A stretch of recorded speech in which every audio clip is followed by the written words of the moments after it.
Hello everyone, welcome back to law visit. सभी law graduates के लिए एक बहुत ही अच्छी न्यूज़ है क्योंकि NCLT यानी कि नेशनल कंपनी लॉ ट्राइब्यूनल ने सभी लॉ ग्रेजुएट्स के लिए लॉ रिसर्च एसोसिएट्स की वैकेंसीज निकाली हैं in the various benches of NCLT।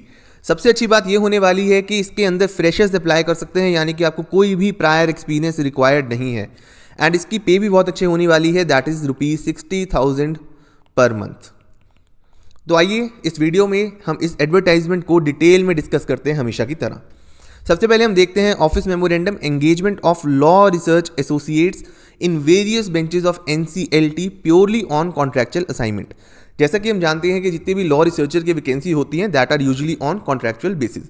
अब बात करते हैं कि टोटल वैकेंसीज होने कितनी वाली हैं। टोटल जो टेंटेटिव वैकेंसी हैं वो 3 है, यानी कि ये वैकेंसीज कल को बढ़ सकती हैं और ये चंडीगढ़, गुवाहाटी और मुंबई बेंचेस में होने वाली हैं।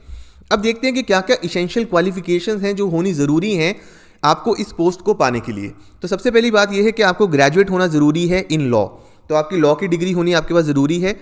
वो 3 ईयर लॉ भी हो सकती है या वो 5 ईयर लॉ भी हो सकती है, लेकिन दोनों कंडीशन में बात यह है इंपॉर्टेंट कि आपके कम से कम 50% मार्क्स होने चाहिए आपकी लॉ के दौरान, तभी आप इस पोस्ट के लिए एलिजिबल होंगे। Secondly, candidates who have passed all his or her examinations within the duration of their course are alone eligible to apply, यानी कि आपको सारी एग्जामिनेशन जो है आपकी लॉ की उसको पास करना होगा, उसके बाद ही आप इसमें अप्लाई कर सकते हैं।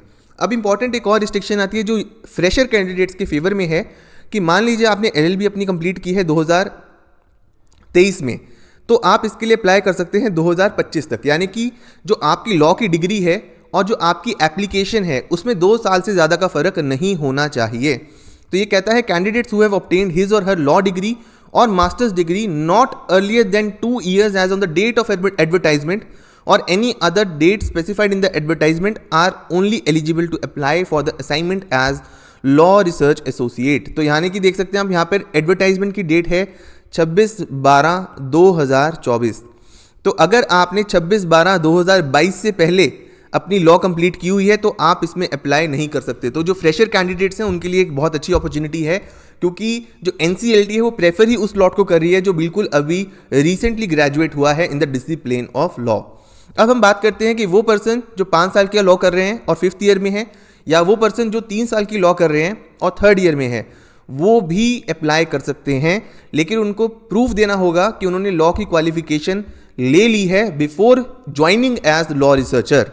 उसके बाद हम देखते हैं कि जो पोस्ट ग्रेजुएट डिग्री कर रहे हैं लॉ में या कहीं और जहां पर वो ऐसी जगह से कर रहे हैं जहां पर अटेंडेंस मैंडेटरी है, तो उस केस के अंदर they will not be able to get this job. तो यहाँ पे अगर आप कॉरेस्पॉन्डेंस कर रहे हैं कोई कोर्स तो बात अलग है, लेकिन अगर आप कोई रेगुलर कोर्स कर रहे हैं जहां पर अटेंडेंस होनी जरूरी है तो उस केस के अंदर आप ये डिग्री को नहीं हासिल कर सकते, इस जॉब को नहीं हासिल कर सकते। अगली कंडीशन ये है जो एज लिमिट डिफाइन करती है कि आपकी एज 30 साल से ज़्यादा नहीं होनी चाहिए एज ऑन 25 जनवरी 2025। अब क्वेश्चन ये आता है कि 25/1/2025 ही क्यों रखा, क्योंकि it is the last date to apply for this job, जो हम आगे अभी पढ़ेंगे। उसके बाद कैंडिडेट्स के पास रिसर्च और एनालिटिकल स्किल्स होनी चाहिए, राइटिंग एबिलिटीज़ होनी चाहिए, retrieval of desired information from various search engines and ESCER। उसके अलावा Manupatra, SCC online, Lexis, Nexis, Westlaw. तो जितने भी हमारे फेमस सर्च इंजन्स हैं, सॉफ्टवेयर्स हैं, उनको आपको यूज़ करना आना चाहिए। उसके अलावा आपको बेसिक कंप्यूटर स्किल्स होनी चाहिए लाइक MS ऑफिस, और आपको साथ में कंपनी लॉ की और इंसॉल्वेंसी एंड बैंक्रप्सी कोड की नॉलेज भी होनी चाहिए, क्योंकि आपने LCLT में वहाँ के मेंबर्स और प्रेसिडेंट को असिस्ट करना है। अब देखते हैं कि डिस्क्वालिफिकेशन किस किस चीज़ पे हो सकती है। अगर आप ऑलरेडी कहीं अपॉइंटेड हैं या एंगेज्ड हैं ऑनरेरियम पेमेंट बेसिस तो आप डिस्क्वालीफाइड हैं। उसके अलावा आप कभी क्रिमिनल केस अगर आपके ऊपर आए या कभी आप कन्विक्टेड रहे हैं तो भी आप डिस्क्वालीफाइड हैं, या फिर अगर आपके खिलाफ बार काउंसिल ऑफ इंडिया या बार काउंसिल ऑफ स्टेट ने या किसी भी और इंस्टीट्यूट या अथॉरिटी ने डिसिप्लिनरी प्रोसीडिंग इनिशिएट किया तब भी आप डिस्क्वालीफाइड हैं।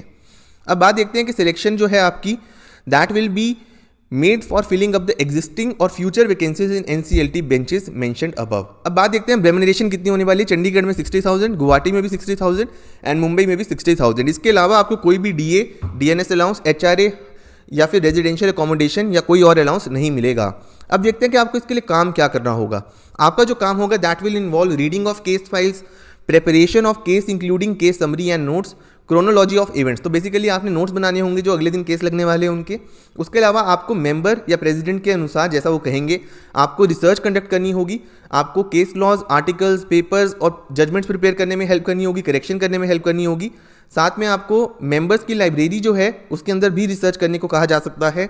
आपको अटेंड करनी होगी court of the honourable president और मेंबर कंसर्न, और साथ में उनके जो आर्ग्यूमेंट चल रहे होते हैं, जो वकील आर्ग्यूमेंट करेंगे, आपको साथ साथ उनको नोट भी करना है। जो LRA होगा यानी कि जो आप होंगे, अगर आपको कहा जाता है तो आपको फाइनल ऑर्डर जो लिखा गया है उसको वेरीफाई भी करना हो सकता है। साथ में आपको जो वेरीफाई करनी हो सकती है साइटेशंस ऑफ द प्रेसिडेंट, अगर कोई साइटेशन कोर्ट की है तो उसको आपको प्रेसिडेंट वेरीफाई करने हो सकते हैं। आपको मेंटेन और ऑर्गेनाइज केस फाइल करनी हो सकती है। आपको रिसर्च, एकेडमिक पेपर, स्पीच, इस तरह की चीज़ों में भी असिस्ट करना पड़ सकता है। आपको कोर्ट प्रोसीजर जो है उसके बारे में क्लियर नॉलेज होनी चाहिए। आपको statistical reports, delivery of judgments, maintenance of books, other research material और कोई भी और काम जो ऑनरेबल प्रेसिडेंट या मेंबर कहते हैं वो आपको करना पड़ सकता है। अब हम बात करते हैं कैरेक्टर की, तो आपका एब्सोल्यूट इंटेग्रिटी, ऑनेस्टी और गुड मॉरल कैरेक्टर होना जरूरी है। फिर हम बात करते हैं कि conduct during and after the terms of assignment, ये बहुत इंपॉर्टेंट है। आपको पूरी तरीके से काम करना है, अटमोस्ट सीक्रेसी मेंटेन करनी है। साथ ही आपको सबसे इंपॉर्टेंट है कोई और असाइनमेंट एक्सेप्ट नहीं करनी जब तक आप एज LRA काम कर रहे हैं NCLT में। जब तक आपकी असाइनमेंट चल रही है तब तक आप कोई भी एम्प्लॉयमेंट या एंगेजमेंट नहीं ले सकते, ना ही फुल टाइम बेसिस पे, ना ही पार्ट टाइम बेसिस पे। जो ड्रेस कोड है आपको एडहियर करना होगा, और आप हेडक्वार्टर भी बिना परमिशन के ऑनरेबल प्रेसिडेंट या ऑनरेबल मेंबर की बिना परमिशन के नहीं छोड़ सकते हैं।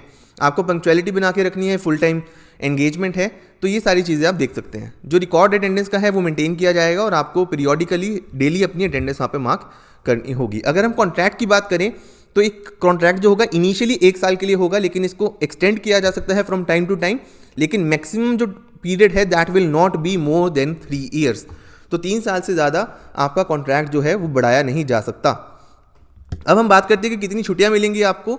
हर महीने में आपको एक कैजुअल लीव मिलेगी, यानी कि एक कैलेंडर ईयर में आपको 12 लीव्स मिलने वाली हैं, और आपको लीव लेने से पहले कंसर्न मेंबर या फिर जो प्रेसिडेंट है उनसे परमिशन लेना ज़रूरी है। और अगर आप फिर भी इमरजेंसी में कभी अचानक से आपको लीव लेनी पड़ती है तो जो पर्सनल सेक्रेटरी हैं या PA हैं टू द ऑनरेबल प्रेसिडेंट या फिर ऑनरेबल मेंबर, आपको उनको इमीडिएटली इन्फॉर्म करना है, उसके बाद ही आप लीव ले सकते हैं। अब इंपॉर्टेंट बात यह है कि आपके वर्किंग डेज क्या होंगे। जो ऑनरेबल मेंबर या प्रेसिडेंट के वर्किंग डेज होते हैं या एम्प्लॉयज़ ऑफ ट्राइब्यूनल के वर्किंग डेज होते हैं वही आपके वर्किंग डेज होंगे, एक्सेप्ट अगर आपको ऑनरेबल मेंबर या फिर प्रेसिडेंट किसी और दिन भी बुला लें। अब बात करते हैं कि लास्ट डेट क्या है। लास्ट डेट है जो ऑनलाइन एप्लीकेशन फॉर्म की, दैट इज़ 25 जनवरी 2025 5 PM। उससे पहले आपको इसमें अप्लाई करना है, और अप्लाई करने का तरीका होने वाला है ऑनलाइन। आपको इसके लिए ऑनलाइन अप्लाई करना है, एंड उसका लिंक मैंने एडवर्टाइजमेंट का लिंक भी डाल दिया है, और जो अप्लाई करना है ऑनलाइन उसका लिंक भी मैंने डिस्क्रिप्शन में ऑलरेडी डाल दिया है। ऑलरेडी अगर कोई पर्सन NCLT में काम कर रहा है LRA तो उसको अपने ऑफिस के थ्रू ही गिवन लिंक पे अप्लाई करना है। जो लास्ट डेट है रिसीट ऑफ एप्लीकेशन की मैंने ऑलरेडी बता दिया, 25 तारीख है, और उसके बाद अगर कोई एप्लीकेशन रिसीव होती है तो उसको माना नहीं जाएगा। उसके बाद अब क्वेश्चन ये आता है कि आपको सिलेक्ट किया कैसे जाएगा। It will be on the basis of a written examination followed by an interview, और उस इंटरव्यू के लिए आपको कोई भी TA या फिर DA एडमिसिबल नहीं होगा।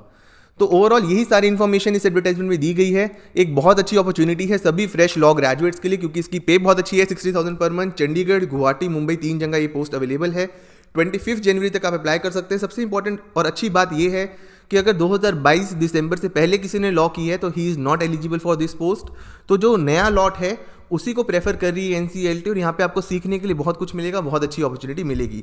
बाकी सारी डिटेल में हमने एडवर्टाइजमेंट को डिस्कस कर लिया है। फिर भी अगर आपको कोई डाउट रहता है तो आप कमेंट सेक्शन में मेरे से पूछ सकते हैं। एंड ऐसी और जानकारी और वैकेंसीज के लिए जुड़े रहिए लॉ विजिट के साथ।